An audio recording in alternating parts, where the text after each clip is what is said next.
Current affairs की तैयारी कराने के लिए यह उसी श्रृंखला में बढ़ते हुए हम पहली सीरीज लेके आ रहे हैं, जिसके तहत इसका पहला प्रश्न है कि निम्नलिखित में से किस संगठन ने कृषि क्षेत्र में आमूलचूल परिवर्तन लाने के लिए खेत से खेत तक, फ्रॉम फार्म टू फोर्क रणनीति की शुरुआत किया था? आपने इसका आंसर कर लिया होगा। आइए अब हम व्याख्या को देखते हैं। देखिए, इसका जो आंसर है, उत्तर है, वो है ए। ए आप जैसा देख रहे हैं कि यूरोपियन यूनियन दिखाया गया है। अब इसकी कुछ व्याख्याएं भी आपके लिए महत्वपूर्ण है। कह रहा है कि 2020 में यूरोपियन कमीशन ने यूरोपियन ग्रीन डील को शुरू किया था, मतलब मान्यता दे दिया था। और इसके तहत यूरोपियन यूनियन जो क्लाइमेट है उसको 2050 तक क्या करना है, आप कहेंगे न्यूट्रल कर देना है। एग्जैक्टली जैसे भारत में किसानों का आंदोलन चल रहा है, वैसे यूरोपीय देशों में भी आंदोलन चल रहा है, लेकिन यहाँ का आंदोलन कुछ अलग है।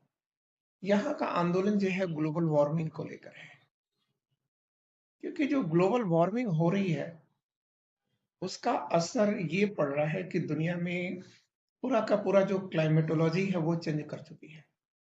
और उसका परिणाम ये हो रहा है कि कहीं पर अचानक सूखा आ रहा है, कहीं बाढ़ आ रहे हैं, तो कहीं वनों में बड़ी बड़ी अग्निकांड हो रहे हैं। तो इसके लिए वहाँ का किसान जो है वो आंदोलित है, ठीक है। और इसलिए सरकार ने क्या किया था कि 2020 में एक यूरोपियन कमीशन है जिसने यूरोपियन ग्रीन डील को शुरू किया था। क्लियर? और यूरोपियन ग्रीन डील के तहत उन्होंने एक प्रोग्राम शुरू किया है, ठीक है। और उस प्रोग्राम के तहत उनका ये वादा है कि वह एग्रीकल्चर सेक्टर से जो कि सबसे ज्यादा इमिशन हो रहा है, किसका, जीएचजी का, मतलब ग्रीन हाउस गैस का, उसको ये कम कर देंगे। और जब ये कमी हो जाएगी तो 2050 तक जो हमारा क्लाइमेट है वो पूर्व की स्थिति में आ जाएगा। क्लियर? और यही जो ग्रीन डील है, यही ग्रीन डील एक प्रोग्राम को शुरू करती है जिसका नाम यहाँ पर दिया गया है, from farm to fork. Clear? तो अब आपका ये पहला आंसर हो चुका है। दूसरा क्वेश्चन हमारे बीच में आ रहा है कि भारतीय तेंदुए के संदर्भ में आ रहा है। तेंदुआ मतलब लेपर्ड। तो जो लेपर्ड है, ठीक है, इंडियन लेपर्ड्स, इसके संदर्भ में आ रहा है। ये कह रहा है, पहला इसका विकल्प दिया है, कह रहा है कि भारतीय तेंदुओं के संदर्भ में निम्नलिखित कथनों पर विचार करें। फर्स्ट, वे शीर्ष परभक्षी मतलब एपेक्स प्रीडेटर्स हैं और संतुलित पारिस्थितिकी तंत्र बैलेंस इकोसिस्टम बनाए रखने में महत्वपूर्ण है। दो है, पश्चिमी घाट में तेंदुओं की आबादी सबसे अधिक है। तीन, तेंदुओं की सबसे अधिक आबादी महाराष्ट्र में है। फिर कह रहा है कि ऊपर ये जो तीन विकल्प दिए गए हैं उसमें से कितने सही हैं। कितने सही पूछ रहा है, ये नहीं पूछ रहा है कि एक ये सही है कि दो सही है, कह रहा है कितना सही है, तीनों सही है या एक सही है।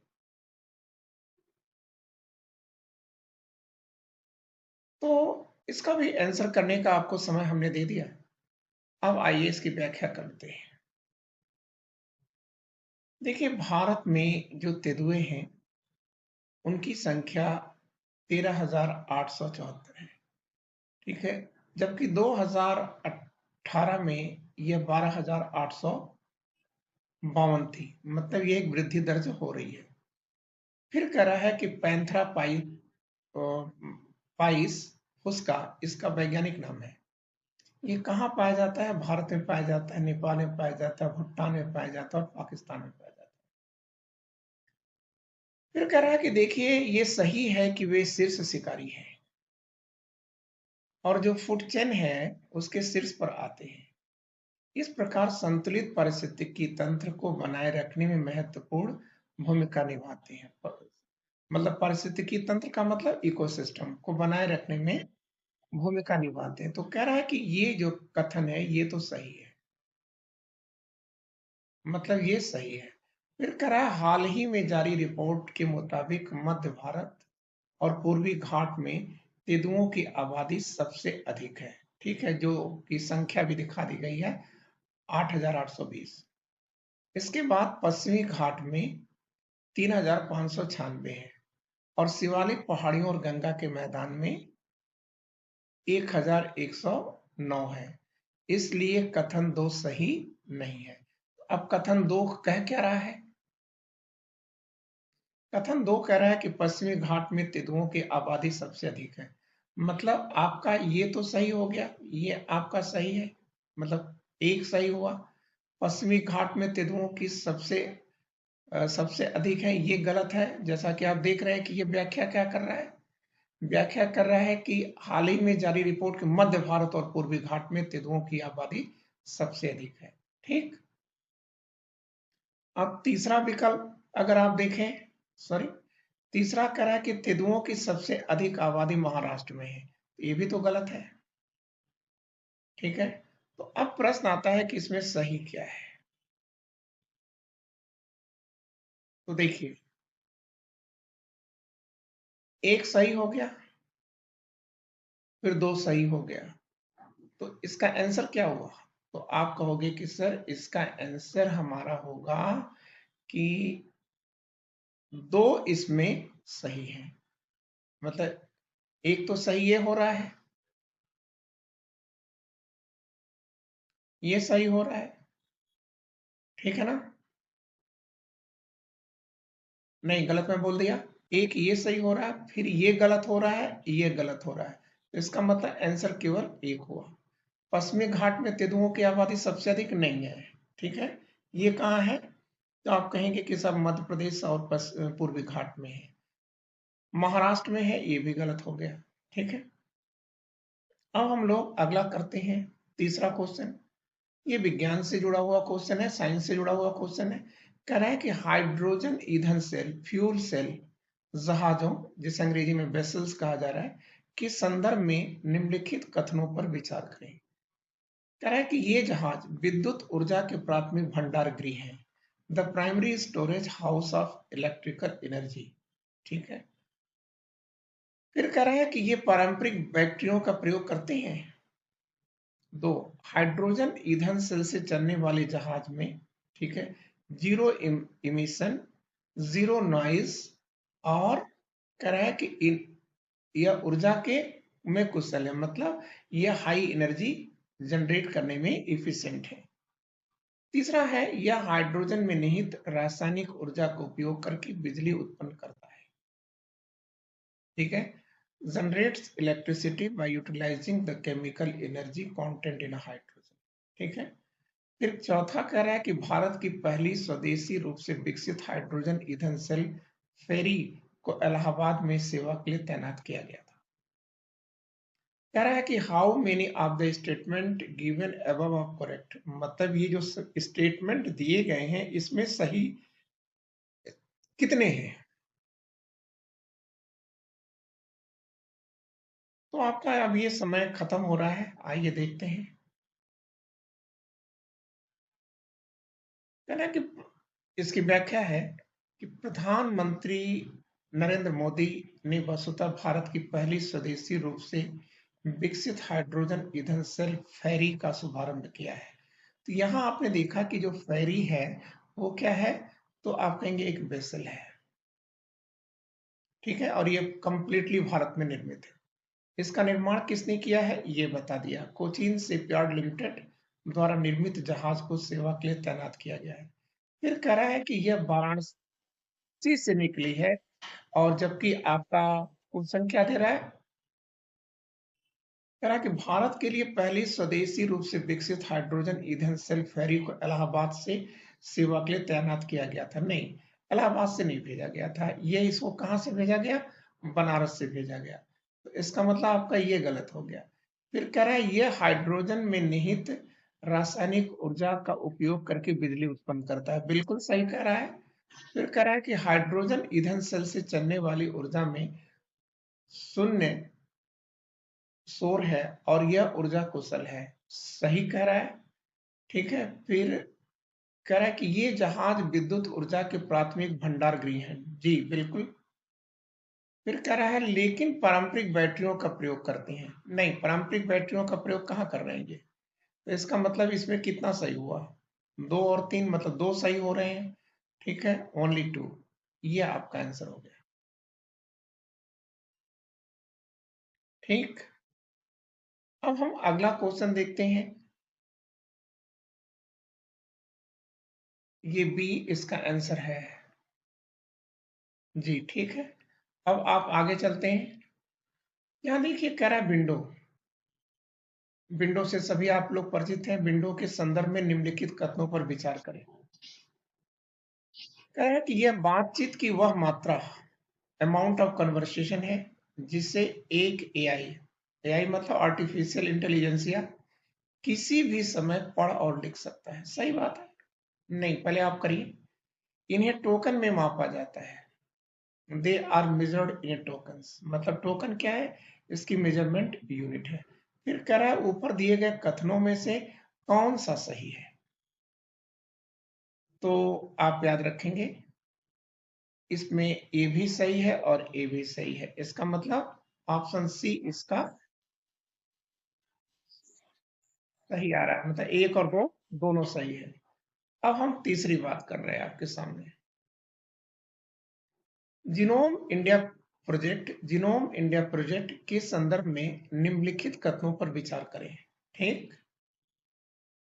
कह रहा है कि इसका उद्देश्य भारतीय आबादी में पाई जाने वाली आनुवंशिक विविधताओं, आनुवंशिक विविधताओं मतलब जेनेटिक वेरिएंट या जेनेटिक वेरिएशन की एक व्यापक सूची बनाना है। क्लियर? इसे सरकार ने 2020 में मंजूरी दिया था। 3, जीनोम इंडिया पहल हमारे विकास के इतिहास को समझने के लिए आवश्यक है। ऊपर दिए गए कथनों में से कितने सही हैं? मतलब ये 3 दिए गए हैं, इसमें कितने सही हैं?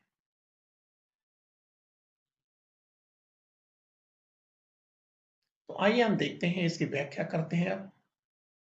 भारतीय आबादी में पाई जाने वाली आनुवंशिक विविधताओं की एक व्यापक सूची बनाने के उद्देश्य से जीनोम इंडिया परियोजना को 2020 में सरकार द्वारा अनुमोदित किया गया है। इसलिए कथन 1 और कथन 2 सही है। हमारे विकास के इतिहास को समझने, विभिन्न बीमारियों के लिए आनुवंशिक आधार की खोज करने और भविष्य के उपचार बनाने के लिए आनुवंशिक विविधता का मानचित्र आवश्यक है। अतः कथन 3 भी सही है।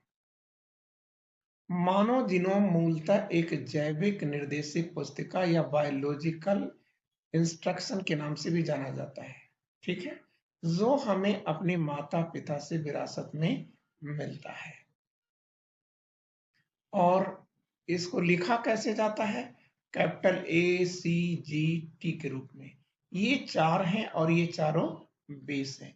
इन्हीं के लगने या जुड़ने की जो पैटर्न होता है, उसी पैटर्न का अध्ययन जो है वो जीनोम में किया जाता है। ठीक है ना? कह रहा है कि return with just 4 letter ACGNT, the 4 base है, ये 4 हैं, that come together to create everyone unique genetic makeup। Clear? अब आगे आते हैं। अगला क्वेश्चन है कि निम्नलिखित कथनों पर विचार करें। 1952 से 2019 तक लोकसभा चुनाव लड़ने वाले उम्मीदवारों की संख्या 4 गुना से अधिक बढ़ गई है। प्रति निर्वाचन क्षेत्र में उम्मीदवारों की औसत संख्या 1952 से 2019 तक घट गई है। बिहार और तमिलनाडु में राज्य पार्टियों के उम्मीदवारों का उच्च प्रतिनिधित्व देखा गया है। ऊपर दिए गए कथनों में से कितने सही हैं? ये 3 दिए गए हैं, इसमें से कितने सही हैं?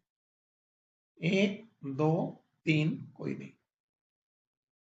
तो इसकी अगर हम व्याख्या करें अब, तो इसकी व्याख्या के अनुसार आंसर बी है। आंसर बी, अब हम देख लेते हैं कि क्या है आंसर बी। तो इसका मतलब आंसर बी ओनली 2। ठीक, कह रहा है कि केवल 2 ही सही है। तो कौन 2 सही है? अब इसके लिए हम देखते हैं कौन 2 सही है। कह रहा है कि आधिकारिक आंकड़ों के अनुसार लोकसभा चुनाव लड़ने वाले उम्मीदवारों की संख्या 4 गुना से अधिक बढ़ गई है। ठीक है, ये लिखा भी है। इसका मतलब पहला विकल्प आप गलत दे रहे हैं। ठीक है, 1952 में 1874 लड़े थे और इसमें 2019 में तो इतनी संख्या हो गई। अतः कथन एक सही है। तेलंगाना में चुनाव लड़ने वाले उम्मीदवारों की औसत संख्या सबसे अधिक थी। यह मुख्य रूप से निजामाबाद के 185 प्रतियोगियों के कारण है। मतलब निजामाबाद में 185 प्रतियोगियों ने चुनाव लड़ा था। बिहार 6 में राज्य पार्टियां हैं, तमिलनाडु में 8 राज्य पार्टियां हैं और ये क्रमशः 1, 2 और 1, 3 पर राज्य पार्टियों के उम्मीदवारों का उच्च प्रतिनिधित्व देखा गया है। अतः कथन 3 सही है। तो इसका मतलब कितना सही हो रहा है? ठीक है, 2 सही हो रहा है।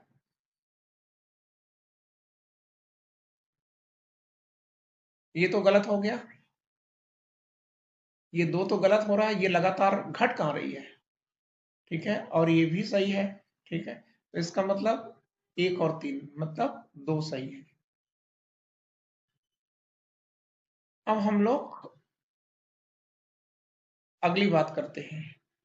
सीवी रमन के बारे में निम्नलिखित कथनों पर विचार करिए।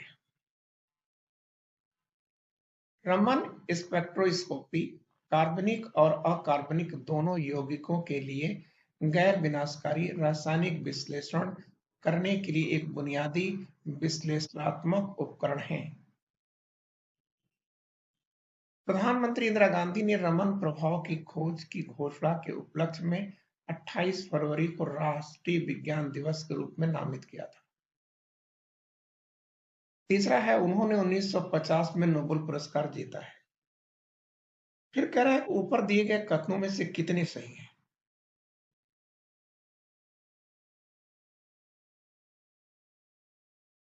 हम्म, तो चलिए आगे चलते हैं। पहले यही हम सॉल्व कर दे रहे हैं। आगे वैसे अगले पेज में व्याख्या है, लेकिन इसके बावजूद हम यहाँ सॉल्व कर दे रहे हैं। देखिए ये तो सही है।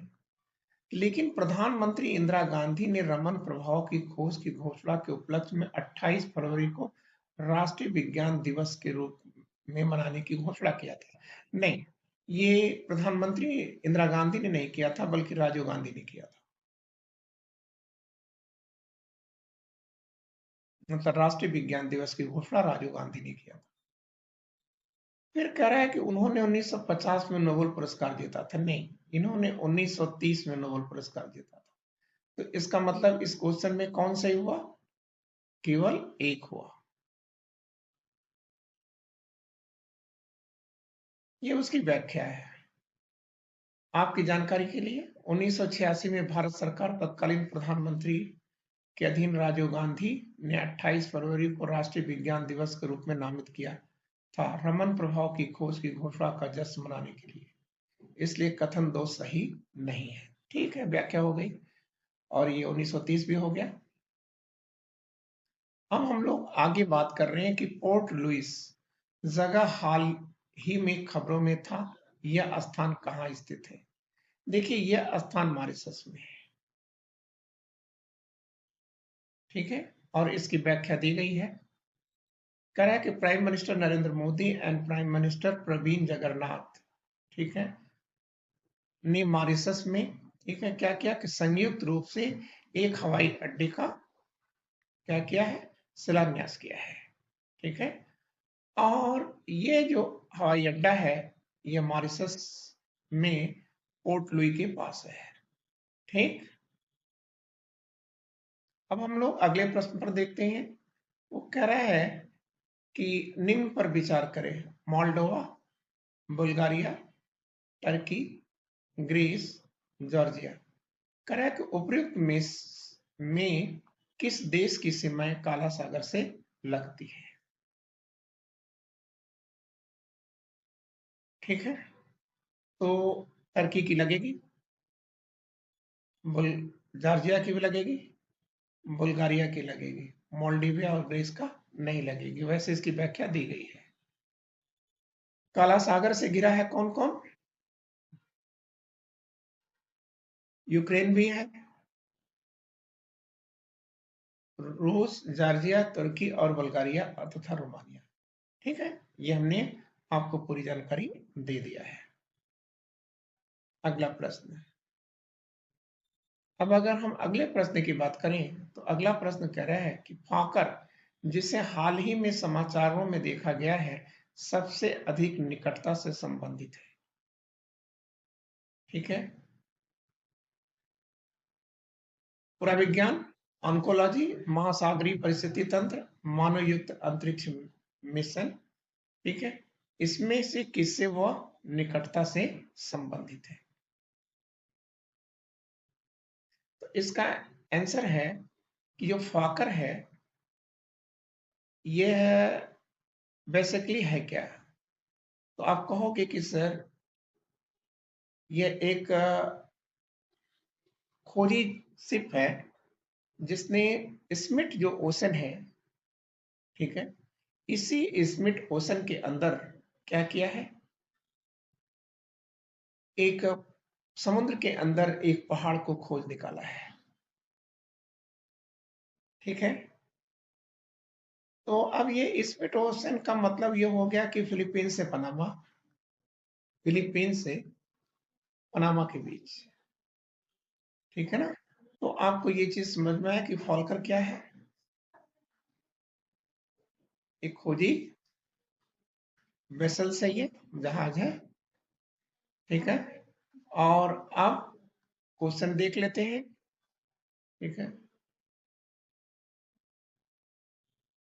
तो इसका जो क्वेश्चन आया क्या आया? पूरा विज्ञान, ऑन्कोलॉजी, महासागरीय परिस्थिति तंत्र और मानव युक्त अंतरिक्ष मिशन, इसमें से किससे जुड़ा है? तो कह रहा है कि आंसर सी से जुड़ा है, पारिस्थितिकी तंत्र से जुड़ा हुआ। ठीक है, आगे चलिए। निम्नलिखित 7 बड़ी बिल्लियों पर विचार करें जिन्हें इंटरनेशनल बिग कैट अलायंस का संरक्षण करना है।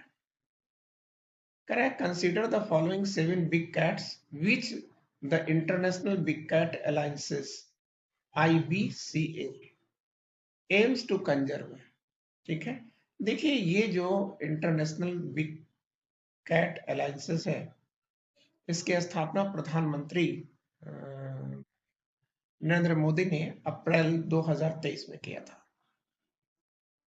ठीक है, मैसूर में किया है इसकी स्थापना। जब वो टाइगर प्रोजेक्ट के सिलसिले में मैसूर में थे तो उन्होंने इस संस्था की स्थापना किया था। तो कह रहा है कि इसमें से इसका उद्देश्य क्या है कि जो बड़ी बिल्ली कहने का मतलब है कि देखिए बिल्ली तो सभी जो कैट होती है वो तो सभी लोग जान रहे हैं।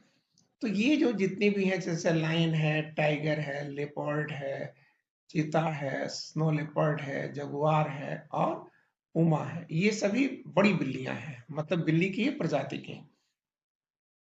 तो कह रहा है कि उपरोक्त में से कौन सी बिल्लियां भारत में पाई जाती है?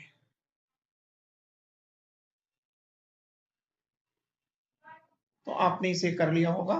तो आप याद रखिएगा कि इसको छोड़ दीजिए, जगुआर नहीं पाई जाती, पुमा नहीं पाई जाती। अब आपका कार्य क्या है कि आप इसे खोजें कि जगुआर और पुमा जो है ये कहाँ पाई जाती है।